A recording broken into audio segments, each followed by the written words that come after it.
আজাদি ভূমিকে রক্ষা করার জন্য বাংলার হিন্দু মুসলিম বৌদ্ধ খ্রিস্টান যদি এক বেলা না খেয়েও থাকতে হয়, আমাদের এই স্বাধীনতা সার্বভৌমত্ব রক্ষার জন্য আমাদেরকে বাজেট বেশি করে দিয়ে মানুষ আমাদের স্বাধীনতা রক্ষা করতে মানুষ স্পিকার নিয়েছিলাম। এই পর্যায়ে বিসমিল্লাহির রহমানির রহিম, ইয়্যাকা না'বুদু ওয়া ইয়্যাকা নাস্তাঈন। মাননীয় স্পিকার, আপনাকে অসংখ্য ধন্যবাদ।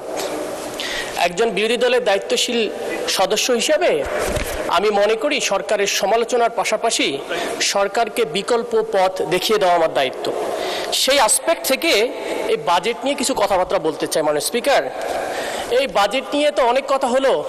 বাজেটের একটা ভালো সাইড খারাপ সাইড বলতে গেলেও বলতে হয় বাজেটটা একটা বড় ঘাটতির বাজেট, এটা তো স্বীকার করতে হবে। অনেকে এটাকে নিন্দুকেরা বলে এটা একটা সাদা হস্তির বাজেট হয়েছে। মাননীয় স্পিকার, আমি মুদ্রা কয়েকটা পয়েন্টে কথা বলতে চাই। তার এক নম্বর পয়েন্ট হচ্ছে আমাদের প্রতিরক্ষা খাত।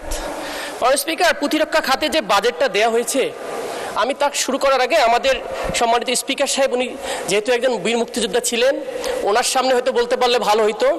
শুধু এইটুকু বলি, এটা আমার একটা ধৃষ্টতা যে ওনার মতো একজন ব্যক্তির সামনে কথা বলতে পারতাম।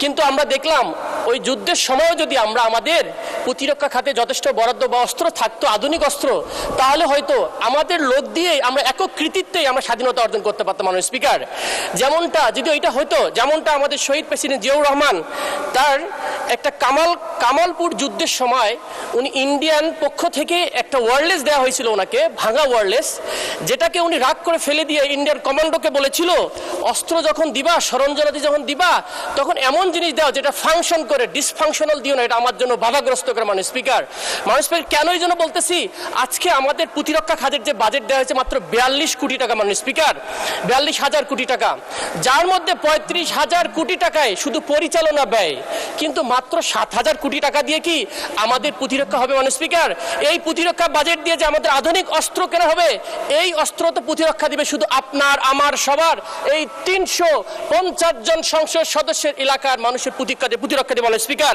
যেখানে আমাদের প্রতিদিন আমাদেরকে বিভিন্ন বর্ডার থেকে হুমকি দেওয়া হচ্ছে, আমার পঞ্চগড়ের বর্ডারে দখল করে নেওয়া হবে, আমার চিকেন নেক থেকে দখল করে নেওয়া হবে, আমার দক্ষিণের ফেনী সীমান্ত থেকে দখল করে নেওয়া হবে, আমার রংপুর বিভাগের আমাদের হিলি বর্ডারে, আমাদের দিনাজপুর অঞ্চলে, মাননীয় স্পিকার, পলাশবাড়ির গাইবান্ধা, আমার কুড়িগ্রাম, সর্বমহল থেকে যখন আমার কাছে থ্রেটেন আসে, রাষ্ট্রীয় সভরেন্টি সিকিউরিটি যখন আমার থ্রেটা, মাননীয় স্পিকার, তখন এই বাজেট দিয়ে আমাদের প্রতিরক্ষা খাত বরাদ্দ হয়নি। মাননীয় স্পিকার, আমি যদি এই দিকেও তাকাই, মাননীয় স্পিকার, আমাদের মায়ানমার সাইডে যুদ্ধ চলমান। মাননীয় স্পিকার, সেখানেও আমাদের ফ্রন্টে চলমান রয়েছে।